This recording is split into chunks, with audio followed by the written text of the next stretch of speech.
Dinosaur Ridge. That's where we are on day 3. Day 2's not. Look, this Stegosaurus. Day 2's not gonna be very long because it was mostly driving.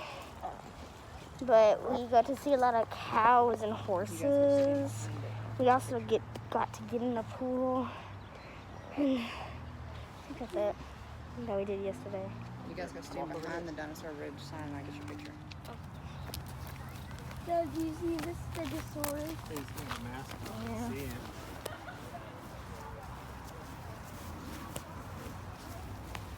Come here, dude.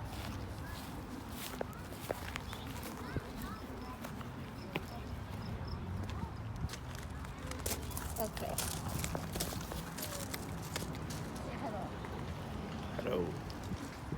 Mommy, say hello.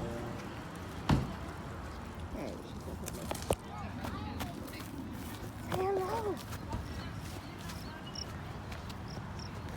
Hello. Look at her shirt. A black bear, a grizzly bear, and a gummy bear. There, I just took a picture. Are you ready, please? Are you ready? Here's some offices. Here's some offices. Alright, where are we going first? I feel like we should go to the bathroom first. What do you guys think? Do No, I have they're to cut the gross. video?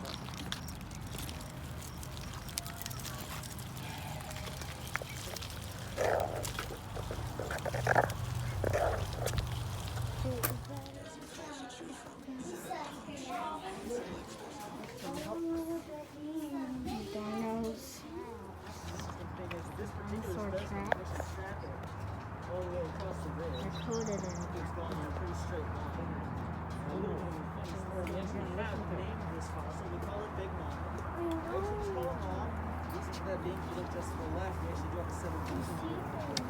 Listen to him. He's telling you about it.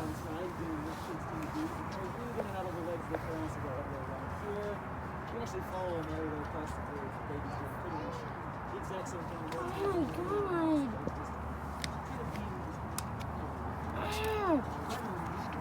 I'm not doing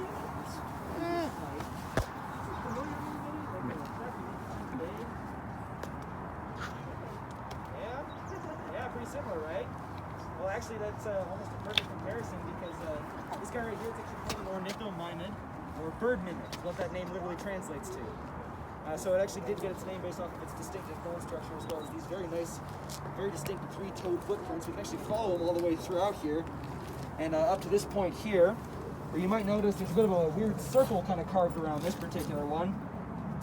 What you're seeing there is actually human tampering. That's an attempt to steal this particular track here. Unfortunately, just up here is where they succeeded. They did steal a track back in the 1950s. A couple of frat boys came up here with a rock hammer and a chisel. They cut this little track out of the ridge and took it with them. Good news is this story does actually have a happy ending. It was returned to us in 2008 by the mother of a student from a frat who picked up what he thought was a really weird doorstop in front of his frat house. They were using it as a doorstop for about 40 years, and it's been about 10 years in a rock garden, split in half, and it was finally then returned to us. So you guys actually will be able to see that if you come back, when we get to the back of our tour today. You guys have that blue ticket for the exhibit hall. It's actually in the exhibit hall. So you will be able to actually see that track. It is on display, thankfully. And actually another little interesting point, you can tell they didn't know what they were doing because there's nothing in this circle. They were just chiseling out a fragment in the rock. So it's basically just dumb luck they were even able to get an actual fossil out. That was pretty much complete coincidence. Now one other species, we've actually only got about 2 more on the ridge here. One that you guys can take a look at is this large guy right here. You'll notice this middle toe is a lot longer than that of our Eolambia. It's actually our predatory dinosaur on the ridge. It's a guy by the name of Acrocanthosaurus. So if any of you have ever visited Texas, that's actually where he was originally discovered. This guy was pretty much sitting over here basically thinking that this was prime eating because this whole area was actually a migration path for these dinosaurs. So basically he could just wait and all the food would come to him. He didn't have to waste very much effort at all. Basically just like the perfect spot for him to sit. Actually, if we just go to the left here, you'll notice this little white tag that says crocodile swim tracks. Just to the left of it is actually what we're looking at. It's this large fish-shaped impression in the wall here. These nice little individual claws going up and down. If you actually look, there's about 4 or 5 of them. If you get really close to it, you can actually see there's about 3 or 4 different tracks of this guy up here. We actually estimate that to be about a 6-foot-long crocodile, just kind of swimming around here, minding his own business, moving along this direction of the wall. Now, if you guys would like to take a few minutes and take some pictures, you're more than welcome to. Once you guys are ready, we can hop back on the bus and begin towards our second site. Other than that, I'll just be right over here to answer questions.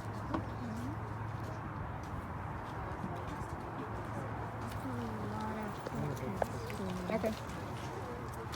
I believe some people just digging. Dropped you off when you caught another bus. I thought they just dropped you off and then you caught another bus whenever it came. I didn't know you rode the same bus. All right, do you guys want to look around? Okay, I didn't know you were recording.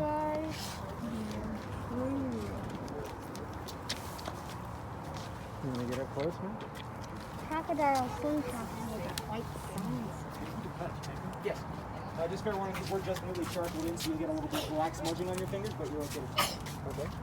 So the black, is that charcoal? Okay. Just to make it more obvious? Yeah, because without it, it's actually practically impossible to see what it is. In fact, if you're charcoaled in every picture on the right here, this whole wall would basically be black. We don't know. Mom, come over here. These were really charcoal. So you guys, This looks like a fair warning, you get a little bit of black smudge on your finger. Plant eater. Why is it That's slant now? Like, would it have been buried in the cloth at some point? It was flattened. It was actually, no, it was originally deposited flat. This is what's called concrete. It's 6 foot buried by another seaway company. But after that, after about... there might be some black smudge on your hand when you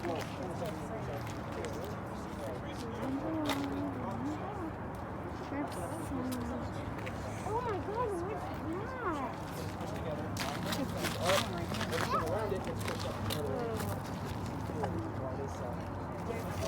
That looks like a Tyrannosaurus Rex. I'm ready to get on the bus. That might be a velociraptor footprint. There's only 2 toes. Just a little bit of a I'm going back on the bus. Well, I'm not going to get on there while it's not running. It's hot.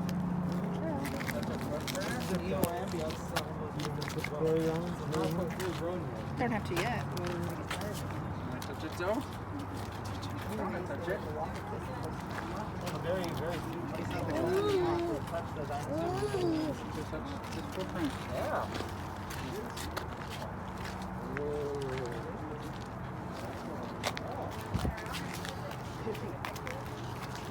Down by it? On each side.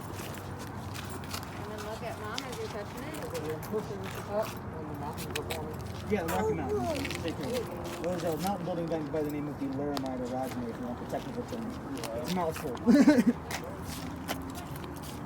Hey, do you guys want to get up there and take your picture with the tracks in the bus? This is actually the very first. Go back to the bus.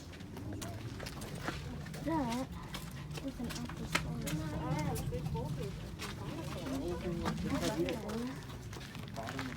From that one all the way to like almost here.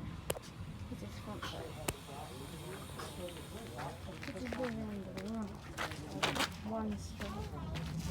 I thought it could. Big dinosaur tall. That's pretty cool to see a real life. Hello. Kind of like a brachiosaurus. Is that crazy? That's crazy. Nuts. Absolutely crazy. Oh, look at these rocks. I think we should start going into the back.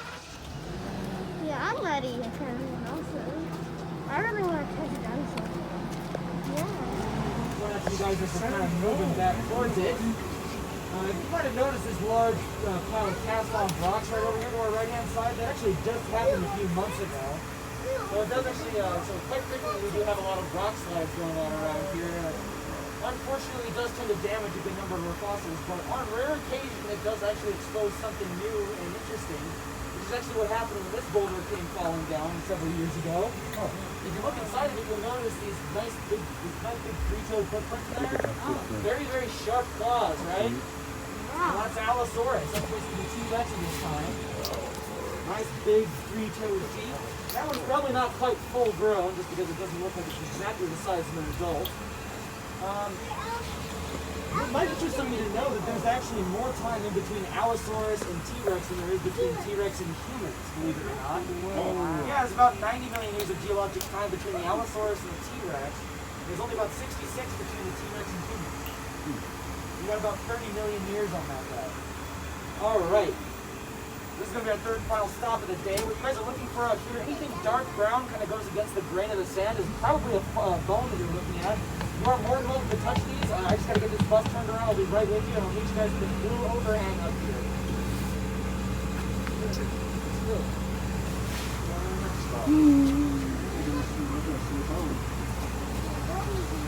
Yeah, that's right. On this road with our car. No, you can walk. People wobbling. People wobbling.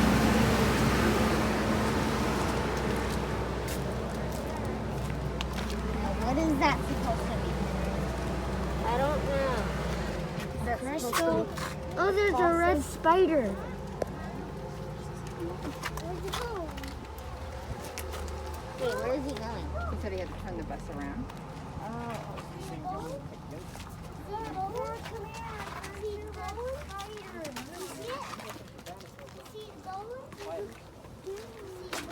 Oh, wait, I do see the bones. I see the bones. It's all smooth, you feel it?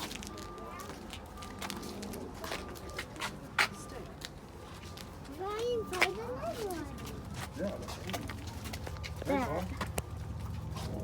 Right here. That's a dinosaur bone. Oh my god. And it goes all the way like up here.